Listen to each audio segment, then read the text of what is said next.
Good morning. Here I am in the greenhouse. I got to show you what I'm doing here. This is going to be fun. Like I told you yesterday, the back row down here, I'm getting it soaked right now, but it's going to be for melons and things like that. So I just put up this trellis. It's actually just a 16-foot panel, which I bent, and I'm going to put hills down here for cantaloupe, and we're going to try growing this cantaloupe up the trellis. That'll be kind of cool. And then on one side I'm going to put watermelon, and then another side we'll put honeydew, I guess. Anyway, I think that they should do really well in the greenhouse because they'll get a lot of heat, which of course they love. And I think there's plenty of water. We just make sure they get good water. And I'm going to build hills and plant them in hills. And that's what I'm going to do with the other melon plants too. So that's the plan for today. Okay, so here, got to get that soaked. I pulled some of the weeds out from there, and I'm just going to make my hills. And then also I'm going to start some corn right here because I'm really interested in the Three Sisters approach, and I'll have some information and some links on that whole concept in the information, so you can check that out. But the corn has to come up before you plant the beans, so it's corn, beans, and squash.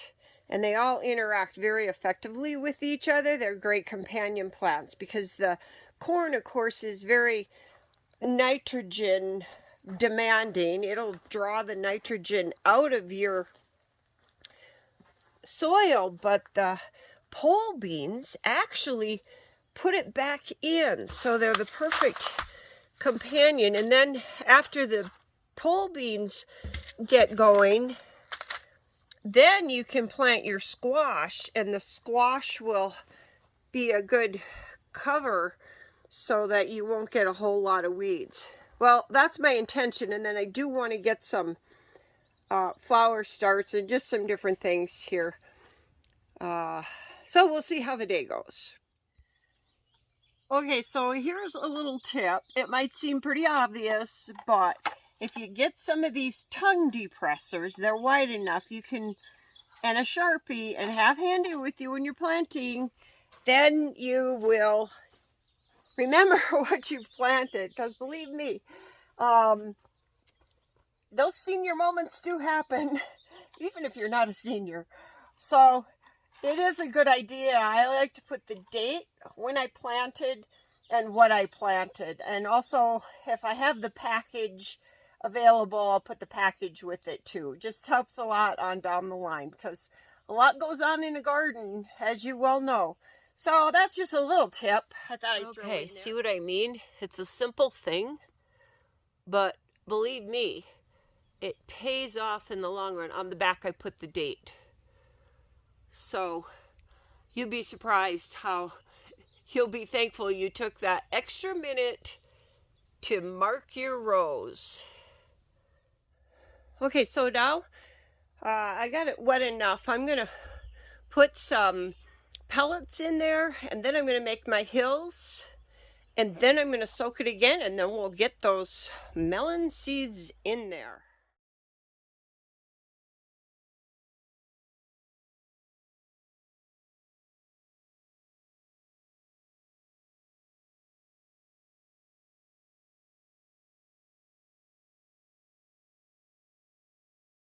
So I ended up with 10 hills. Now the nice thing is, in between those hills, for the time being, we can plant something in there too, possibly. So the next step is I'm going to water it down really good. Okay, good. We got that watered down. I forgot about this area here too. I'm going to start 3 hills with corn. get those going so that in a couple weeks I can plant those pole beans, because I'm anxious to get that Three Sisters going. And then I'm going to put some, after I plant, I'm going to put sawdust all around, just like I did over here. And then I'll give it another really good watering. So hang on. Okay, so I'm going to plant the cantaloupe first. They're Hale's Best Jumbo Cantaloupe. Well, we'll see how they do in Montana. And they require a 1-inch depth. So you can directly sow them right into the ground. Now, if you're making rows, you can put them in spacing of 24 to 36. But I always like to do these melons in hills. You just make better use of your garden space, and especially since the cantaloupe are going to be growing up on the trellis, we can put a lot in there because they'll get a lot of room to breathe and spread out. All right, onward.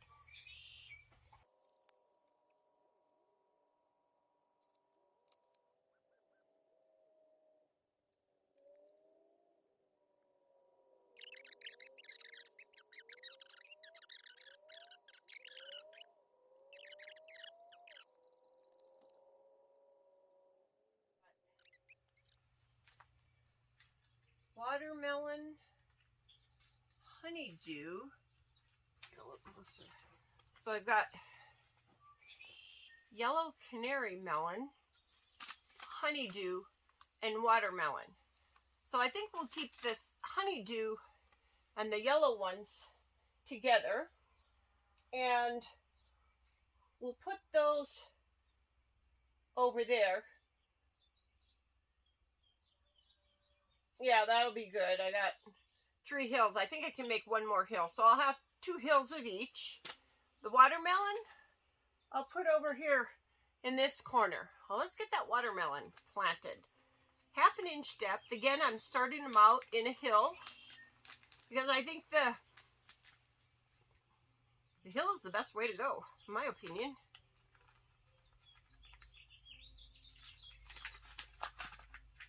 See how many we got in here. Oh, wow. Quite a few. Huh. I was only going to put like 4 in a hill. I might just add a little bit more and then put some in the flats and then transplant those outside somewhere. That's what we'll do. Okay, let's do it. Okay, so for the watermelon, I put 5 seeds in each hill. That's way too many for the spacing, but you know, we do have the opportunity to go up, and then not all of them are probably going to germinate. So we'll see how that works. And then I can always, if we're successful and we have 10 watermelon plants, great. We'll put some outside somewhere. I'm sure we can find room. All right, so that's that. And now for the melons, the honeydew 1/2 inch and the canary melons 1 inch. So we'll make a hill of each.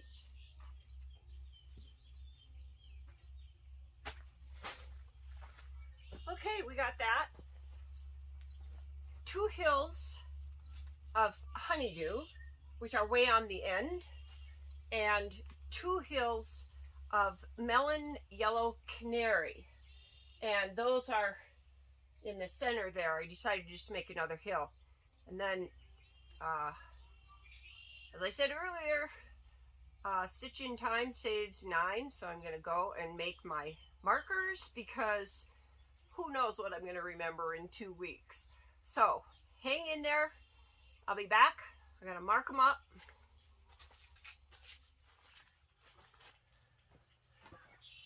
Okay, we got that marked. Now I got to get some more sawdust. Put the sawdust around there. Give it all 1 more good soak. I just got the sawdust around the hills. And just a reminder, if you are using sawdust for a weed suppressant, you want to make sure that you put the sawdust on last. You don't want to work it into the soil, because then that's going to change the acidity quite a bit, and you don't want an acidic soil. So what I did is I amended the soil quite well with the alfalfa pellets, which I talked about a couple videos ago, which you could check. And then I just put the sawdust around my hills. I put it extra heavy around the edge because that's where the weeds and the grasses are going to try to sneak in, and hopefully that'll help quite a bit. Then all I really have to do is weed the hills. Now, another thing that I've done is I have a furrow, a trench, all along the back edge so that later in the season when everything's up and growing well, I'll be able to do flood irrigation, and that's going to help for rot because the leaves won't get all wet, and it'll be watering from underneath, and I should get some really good deep watering that way. And in the past when I've done that, I've only had to water like once a week because the plants just stay really healthy because you're getting the roots deep and you're getting the roots to go down deep, and here they'll also absorb a lot of that groundwater, hopefully, if there still is some. If we don't have too much of a drought this year, we got a lot of snow in the mountains, so that's going to help a lot this year for all the ranchers. All right, I'm going to give it another final good dosing of watering, and then I'm going to work over here on the Three Sisters. While I'm thinking of it, if you're looking for a good source for sawdust, maybe you just want it for your stalls, or you know, in your garden, a really good source to get like a huge big bin, and then they take the forklift and they drop it right there in the back of your truck, is S&D Firewood out of Manhattan. You can find them on Facebook, on the internet. But I would highly recommend, if you're over in that area, stop in there and they'll load you up. And, you know, it's really cheap. I don't know what the price is, but that's a good source of sawdust. When I run out of all this, that's probably what I'll do. But Sue had a whole bunch of sawdust here. I think she got the bags from Murdoch's. So, I mean, you can get sawdust around, but if you're a bargain shopper and you want a really good buy on some sawdust, that's a good way to go.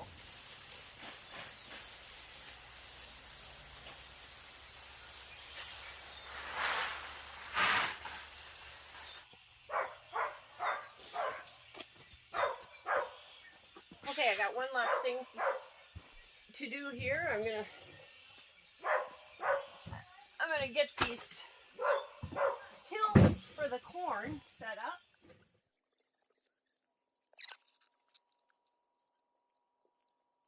While I'm getting these hills soaked for the corn planting, I just want to make a note here so I remember to tell you about the Three Sisters in case you haven't learned about it. It's an awesome way to plant, companion planting. It's a very old, proven method by Indian tribes all throughout the United States, down in Mexico, even up into Canada. This is a system that really works. So first you have to plant the corn, and when the corn gets about up to here, then like in probably 2 weeks, hopefully, then you plant your pole beans around. So I'm going to put 4 corn seeds in each mound here, and then once those get up, I'm going to put 4 pole beans around them.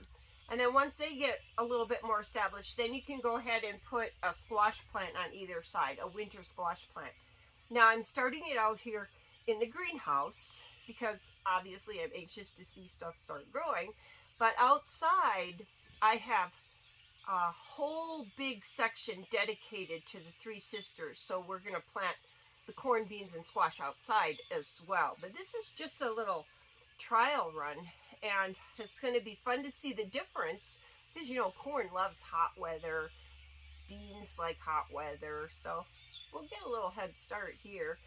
And then this is going to work out pretty good over here with the peas because I got the watermelon down there, and you know, I'm pretty sure that watermelon's going to need to spread out, so those peas will be able to be harvested pretty early, and then depending on how much room they need, the watermelon need, I can let them run into that area. And then I can replant peas. And of course the carrots along the edge. Carrots they're pretty friendly with most plants. So they're going to be just fine growing with the watermelon around them. I'm just keeping my fingers crossed because I've never grown watermelon before. I have grown cantaloupe before in Montana. Minnesota minis, which are delicious. But these are your full-grown cantaloupe. And since we have a greenhouse, we have the opportunity to try that. All right. So, I'll plant the corn. Okay, so here's the corn seeds that we have.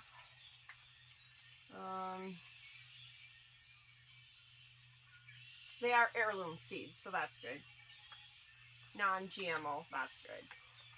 Organic. We're into organic gardening. All right, here we go.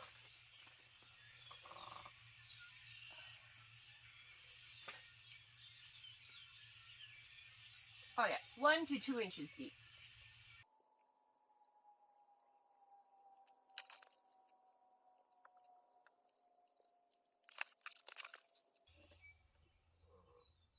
So corn doesn't like to be transplanted, so don't think about planting extra and then transplanting it. I suppose you could try it, but I'm not going to. I'm just putting 4 seeds in there and see what we get. If we get 3 coming up, that's fine. Well, if we get 1, that's okay too, but it'd be cool if all 4 came up. Alright, got plenty of seeds left for outdoors, which I'm not going to take a chance of planting yet. We are in Montana. We get snow 12 months out of the year. So here I'm going to do something a little different. I'm going to use this weed cloth because I am going to be planting other things. I don't want to take a chance of upsetting the pH too much.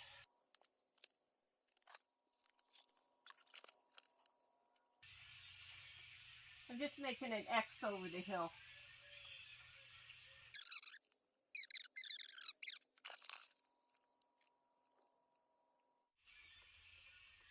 Alright, I think I'll put some sawdust along the edge and that'll hold the cloth down and keep the weeds from visiting on the edges, hopefully.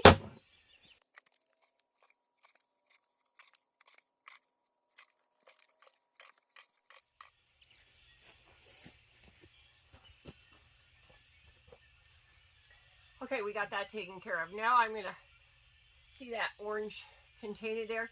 I'm going to plant some cosmos seeds in there. These are from my very own garden and they were just amazing. So I'll put some in a few other places too, just because I got tons of them and they're fun. I think these are all the purple ones. Oh, they're purple and white. And I'm planting way too many in here, just because. Since I'm going to be watering down here anyway, see if we can get those going in this pot. If anybody wants some of these cosmos seeds, you can let me know in the comments, and I'll send you some.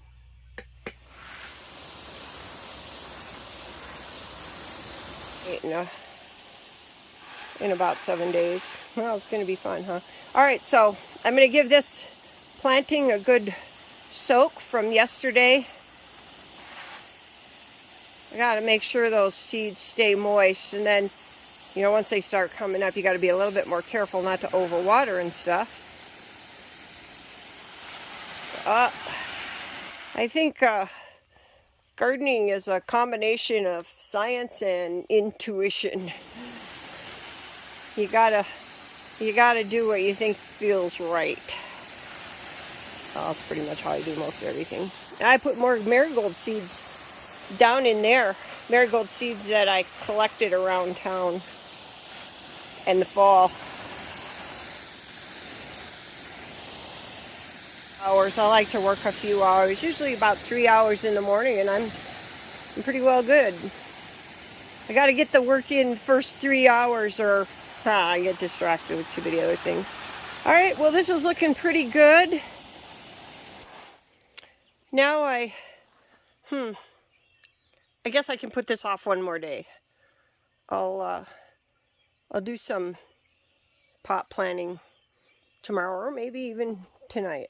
I don't know. We'll see how it goes. So, just as a recap, it is my second day of planting in the ground at the greenhouse. It is April 26th.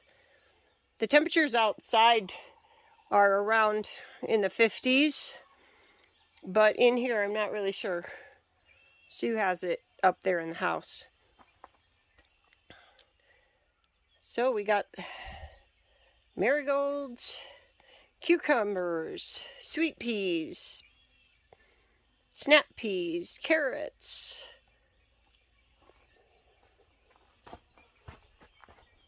Oh yeah, I gotta get my corn things in there with the date that I planted them. So we got 2 hills of watermelon with 10 seeds in each. We've got 6 hills of cantaloupe with 4 seeds each. Oh, look at that. See, there's the reason you want to put your sticks in. I don't think I planted anything in there. Right there. So I'll plant something in there. Maybe I'll put some watermelon in there. Yeah, I will. All right. We got there, and I put some cosmos in there. That's cantaloupe, yellow melon, and down in the corner, those 2 hills, we have honeydew. Well, I think that was a pretty good day. I hope this helps. I think it's kind of fun to watch gardeners, and along the way you can learn some tips and tricks. So this is the shade cloth. We just cut that. Got some corn in there, and this is the 3 sisters, the beginning of a miniature 3 sisters, but you'll be surprised at what it'll produce. Well, hopefully. Okay, well, thanks for watching. Check in the description for some links to some different things that I've talked about in this video. Lucky's been having a good time watching the cows. You've been keeping track of those cows? You see Roscoe's out there? Hi, Roscoe. There's a mama cow out there, and she couldn't find her calf, so she was kind of wandering around. The dogs thought that wasn't quite right. And here's our watch chickens. How about that? Well, anyway, I gotta put a stop to this. It's been a great day.